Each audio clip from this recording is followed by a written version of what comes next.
সকল নিগম কল্পতৰু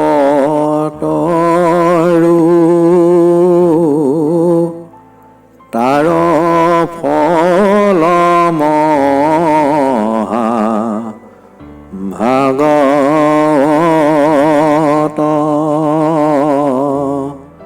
শোকমুখে আহি ভূমিত ভৈলা বিদিত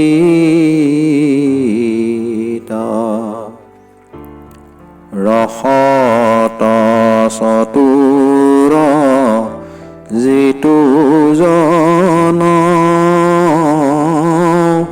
কৃষ্ণৰ চৰণে দিও মন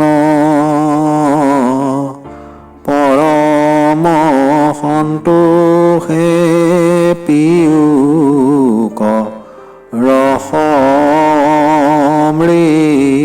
ৰসমৃত পৰম সন্তোষে পিয়ুক ৰসমৃত। ওম নমো ভগৱতে বাসুদেৱায়। ভূভাৰতৰ একছত্ৰী সম্ৰাট পৰীক্ষিতৰ অনুগ্ৰহত মহামুনি শুকদেৱৰ শ্ৰী পদ্মমুখৰ পৰা এই ধৰাধামত যি মহাভাগৱতৰ অমৃত কথা বিদিত হ'ল, মানৱ জাতিৰ বাবে ই এক অমূল্য সম্পদ তথা মৃত সঞ্জীৱনী। পৰীক্ষিত মহাজনে মানৱ জাতিৰ কল্যাণৰ হকে নিজৰ জীৱনকো তুচ্ছ জ্ঞান কৰি যি ত্যাগ স্বীকাৰ কৰি গ'ল, জগতৰ বাবে ই এক বিৰল উদাহৰণ। ইচ্ছা কৰা হ'লে পৰীক্ষিত মহাজনে তেওঁৰ জীৱনটোক শৃংগী মুনিৰ ব্ৰহ্মশাপৰ পৰা মুক্ত কৰিব পাৰিলেহেঁতেন, কিন্তু তেনে পদক্ষেপ লোৱা হ'লে ই প্ৰকৃতিৰ নিয়মৰ বিপৰীতে লোৱা এক বিপৰীতধৰ্মী পদক্ষেপ হ'লহেঁতেন আৰু ধৰাধামত তেওঁ কৃষ্ণ সংস্কৃতি প্ৰিয় ভকত বৈষ্ণৱৰ মাজত চিৰঞ্জীৱ হৈ নাথাকিলহেঁতেন। ব্ৰহ্মময় ঋষিমুনি সমস্ত পৰীক্ষিত ৰজাক ব্ৰহ্মশাপৰ পৰা মুক্ত কৰাৰ সকলো ব্যৱস্থা কৰিবলৈও সাজু আছিল, কিন্তু পৰীক্ষিত ৰজাই শৃংগীমুনি ব্ৰহ্মশাপক ব্ৰহ্মশাপ বুলি লোৱা নাছিল, আশীৰ্বাদ বুলিহে লৈছিল, যি আশীৰ্বাদ জগত কল্যাণকামী আশীৰ্বাদলৈ ৰূপান্তৰ হৈছিল, কাৰণ তেওঁ আছিল এজন ধৰ্মপৰায়ণ আৰু বিষ্ণু ভক্ত। তেৰাই যদি কলিক নিগ্ৰহ নকৰিলহেঁতেন, কলিযুগৰ সূচনা হয়তো নহ'লহেঁতেন, যি কলিযুগত সত্য যুগৰ লোক তথা দেৱতাসকলে জন্ম লৈ জীৱন সাৰ্থক কৰিবলৈ বাঞ্ছা কৰিছিল। ৰজা পৰীক্ষিতৰ এই মহৎ সিদ্ধান্তই নিজ বংশৰ নাম উজ্জ্বলোৱাৰ লগতে মানুহক জীৱন্ত কালতে মুকুতিৰ পথ সূচনা কৰি থৈ গ'ল। মৃত্যুৰ ক্ষণ গণি থকা লোক এজনে কেনেদৰে মৃত্যু ভয়ৰ যন্ত্ৰণাৰ পৰা নিজকে মুক্ত কৰি এই মনুষ্য লোকত জন্ম লোৱাৰ পৰা পৰিত্ৰাণৰ মাৰ্গ অনুধাৱন কৰি বৈকুণ্ঠগামী হ'ব পাৰে, সেই মুখ্য পথৰ সন্ধান ইহজগতক পৰীক্ষিত ৰজাই দেখুৱাই থৈ গ'ল। সেই মুখ্য প্ৰাপ্তিৰ পথ সৰ্বকালৰ শ্ৰেষ্ঠ বক্তা মহাভাগৱত শুকমুনিয়ে কিদৰে পৰীক্ষিত ৰজাক মাৰ্গদৰ্শন কৰোৱাৰ জৰিয়তে ইহজগতৰ লোকলৈও বিলাই থৈ গ'ল, আহকচোন জানো।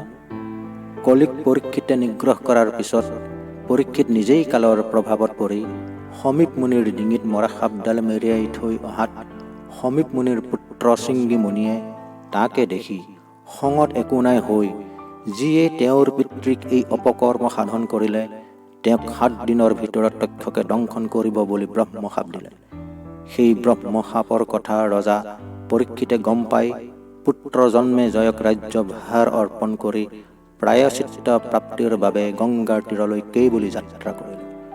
গংগাৰ তীৰত তেওঁ কুশবনত বহি কি মাৰ্গৰ দ্বাৰা তেওঁ মুখ্য প্ৰাপ্তি হ'ব পাৰে তাৰ এই ভাৱনাত মগন হৈ পৰিল।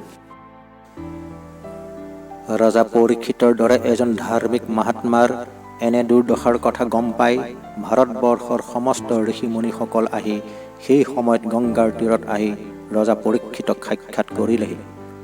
ৰজা পৰীক্ষিতে ঋষিমুনি সমস্তক আদৰ সম্ভাষণ তথা প্ৰণিপাত জনায় আৰু ঋষিমুনিসকলেও তেওঁলোকৰ মাজৰে এজন ঋষিয়ে এনেকুৱা ব্ৰহ্মশাপ দিয়াৰ বাবে দুখ প্ৰকাশ কৰিলে। এই সুযোগতে ৰজা পৰীক্ষিতে ঋষি সমস্তক প্ৰণিপাত জনাই এটি গুৰুত্বপূৰ্ণ প্ৰশ্ন নিবেদন কৰিলে। তেওঁ ঋষি সমস্তক প্ৰশ্ন কৰিলে, হে ঋষি সমস্ত, 7 দিনৰ ভিতৰত মোৰ মৃত্যু অনিবাৰ্য। গতিকে এই 7 দিনৰ ভিতৰত মই কৰিব পৰা আটাইতকৈ উৎকৃষ্ট কৰ্ম কি আছে? অৰ্থাৎ ৰজা পৰীক্ষিতে ঋষি সমস্তৰ পৰা জানিব বিচাৰিলে যে এই 7 দিনৰ ভিতৰত তেওঁ কি কৰ্ম সাধন কৰিলে তেওঁৰ মুখ্য প্ৰাপ্তি হ'ব। ৰজা পৰীক্ষিতৰ এই প্ৰশ্নৰ উত্তৰত ঋষি সমস্তৰ ফালৰ পৰা ভিন্ন ভিন্ন উত্তৰ আহিল। কোনোৱে ক'লে যজ্ঞ কৰিবলৈ, কোনোৱে ক'লে দান কৰিবলৈ, কোনোৱে আকৌ ক'লে তপস্যা কৰিবলৈ। বিভিন্নজনৰ ভিন্ন ভিন্ন মত শুনি পৰীক্ষিতে আকৌ প্ৰশ্ন কৰিলে, হে ঋষি সমস্ত, আপোনালোকে মোক বিভিন্ন মাৰ্গ দৰ্শন কৰোৱালে, কিন্তু আপোনালোকে দেখুওৱা মাৰ্গসমূহৰ ভিতৰত কোনটো মাৰ্গ আটাইতকৈ শ্ৰেষ্ঠ? যিটো মাৰ্গকেই আপোনালোকে শ্ৰেষ্ঠ বুলি কয় সেই মাৰ্গ অনুসৰণ কৰিম। ঋষি সমস্তই কিন্তু ৰজা পৰীক্ষিতক কোনো এটা মাৰ্গকে শ্ৰেষ্ঠ বুলি স্পষ্ট কৰি দিব নোৱাৰিলে। এইবাৰ ৰজা পৰীক্ষিতে ঋষি সমস্তক শেষৰটো প্ৰশ্ন কৰিলে যে পাৰে যদি তেওঁলোকে তেওঁক এনে এটি মাৰ্গ দৰ্শন কৰোৱাওক যিটো মাৰ্গ দৰ্শনৰ দ্বাৰা তেওঁ তক্ষকক নেদেখাকৈ মৃত্যুবৰণ কৰিব পাৰে। যেতিয়া ঋষিসকলক এই প্ৰশ্ন কৰা হ'ল তেতিয়া ঋষিসকলে বুজি পালে যে ৰজা পৰীক্ষিতে নিবৃত্তি মাৰ্গৰ কথা কৈছে, যি মাৰ্গৰ দ্বাৰা জীৱৰ মুখ্য প্ৰাপ্তি হ'ব পাৰে। বেদত 2টা মাৰ্গ আছে, এটা প্ৰবৃত্তি আৰু আনটো নিবৃত্তি বা নিগম মাৰ্গ। মহাভাগৱত শাস্ত্ৰ হ'ল নিবৃত্তি মাৰ্গৰ শাস্ত্ৰ, যি শাস্ত্ৰৰ মাৰ্গদৰ্শনৰ দ্বাৰা জীৱ মুখ্য প্ৰাপ্তি হৈ ঈশ্বৰ পুৰুষৰ লগত বিলীন হৈ যায়। ঋষিসকলৰ মাজত নিবৃত্তি শাস্ত্ৰৰ মাৰ্গদৰ্শন কৰাব পৰা কোনো ব্যৱস্থা নাছিল বাবে ৰজা পৰীক্ষিতক তেওঁলোকে কোনো স্পষ্ট সিদ্ধান্ত দিব পৰা নাছিল। এনে এক দুধুৰ মুধুৰ ক্ষণতে মহামুনি শুকদেৱ ৰজা পৰীক্ষিতৰ সমীপত উপস্থিত হ'লহি। মহামুনি শুকদেৱৰ উপস্থিতিয়ে সমস্ত ঋষিসৱ আনন্দিত হৈ ৰজা পৰীক্ষিতক ক'লে, হে ৰাজন, আপুনি জানিব বিচৰা সকলো প্ৰশ্নৰ উত্তৰ পৰম ব্ৰহ্মময় এই শুকদেৱৰ ওচৰতে আছে। আপুনি মহামান্য শুকদেৱৰ পৰা সমস্তখিনি জানিব পাৰিব। ঋষি সমস্তই এই বুলি কোৱাত ৰজা পৰীক্ষিতে শুকমুনিক প্ৰণিপাত জনাই বিনম্ৰভাৱে সুধিলে, হে গুৰুদেৱ, ইতিমধ্যে আপুনি মোৰ সমস্ত ঘটনাৰাজিৰ কথা গম পাই ইয়াত উপস্থিত হৈছে। এতিয়া মই আপোনাৰ পৰা জানিব বিচাৰিছোঁ মৃত্যুমুখী লোকে কি কৰ্ম সাধন কৰিলে মুখ্য প্ৰাপ্তি হ'ব পাৰিব। তেতিয়া শুকদেৱে একাষাৰতে ক'লে, হে ৰাজন, আপুনি কলিযুগৰ প্ৰথমগৰাকী সম্ৰাট। যুগধৰ্ম অনুসৰি কলিত হৰি নামেই শ্ৰেষ্ঠ। কলিযুগত ভগৱন্তৰ গুণনাম শ্ৰৱণ কীৰ্তনৰ মাধ্যমেই হ'ল সৰ্বোত্তম মাৰ্গ, যাৰ দ্বাৰা মৃত্যুমুখী কোনো লোকৰ মুখ্য প্ৰাপ্তি হ'ব পাৰে। আৰু আপুনি হৰি নামৰ শ্ৰৱণ কীৰ্তন মাৰ্গ অনুসৰণ কৰক, নিশ্চয় আপোনাৰ মুখ্য প্ৰাপ্তি। ৰজা পৰীক্ষিতে শুকদেৱৰ পৰা উত্তম সমিধান পাই পুনৰ সুধিলে, হে গুৰুদেৱ, মই তক্ষকক নেদেখাকৈ তথা মৃত্যুৰ যন্ত্ৰণাত নুভোগাকৈ মৃত্যুবৰণ কৰিব পাৰিমনে?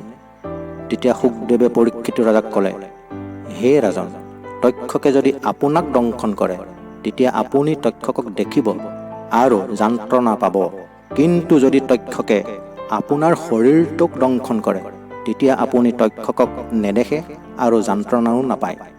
পৰীক্ষিতে শুকদেৱক আকৌ সুধিলে, তাৰ মানে গুৰুদেৱ, মই বেলেগ আৰু মোৰ শৰীৰটোও বেলেগ নেকি? তেতিয়া শুকদেৱে ক'লে, নিশ্চয়, আপোনাৰ লগত থকা শৰীৰটো আপোনাৰ পৰা সম্পূৰ্ণ ভিন্ন। গতিকে তক্ষকে দংশন কৰাৰ আগতেই যদি আপুনি আপোনাৰ শৰীৰটোক আপোনাৰ পৰা বিচ্ছিন্ন কৰিব পাৰে তেতিয়া সমস্ত যন্ত্ৰণাৰ পৰা মুক্ত হৈ আপোনাৰ মুখ্য প্ৰাপ্তি হ'ব। ইয়াৰ পাছত ৰজা পৰীক্ষিতে শুকদেৱৰ শ্ৰী পদ্মমুখৰ পৰা 7 দিন 7 ৰাতি একান্তভাৱে মহাভাগৱতৰ কথা শ্ৰৱণ কৰি শেষ কৰাৰ পিছত তক্ষকে দংশন কৰাৰ ঠিক আগমুহূৰ্তত তেওঁৰ শৰীৰটোক বিচ্ছিন্ন কৰি পৰম ব্ৰহ্মলোকলৈ বুলি গমন কৰিলে। গংগাৰ তীৰত সমাধিস্থ অৱস্থাত থকা কেৱল মাত্ৰ চেতনাহীন পৰীক্ষিতৰ শৰীৰটোক তক্ষকে দংশন কৰাৰ লগে লগে শৰীৰটো ছাই হৈ গৈছিল আৰু ইয়াৰ পিছতে গংগাৰ এচাটি ঢৌত সমস্ত ছাইখিনি বিলীন হৈ গৈছিল, যাৰ বাবে পৰীক্ষিতৰ শৰীৰটোক সৎকাৰ কৰিব লগা হোৱা নাছিল। ভিডিঅ'টো ভাল লাগিলে ছাবস্ক্ৰাইব কৰি বেল আইকনটো টিপি দিব। ধন্যবাদ।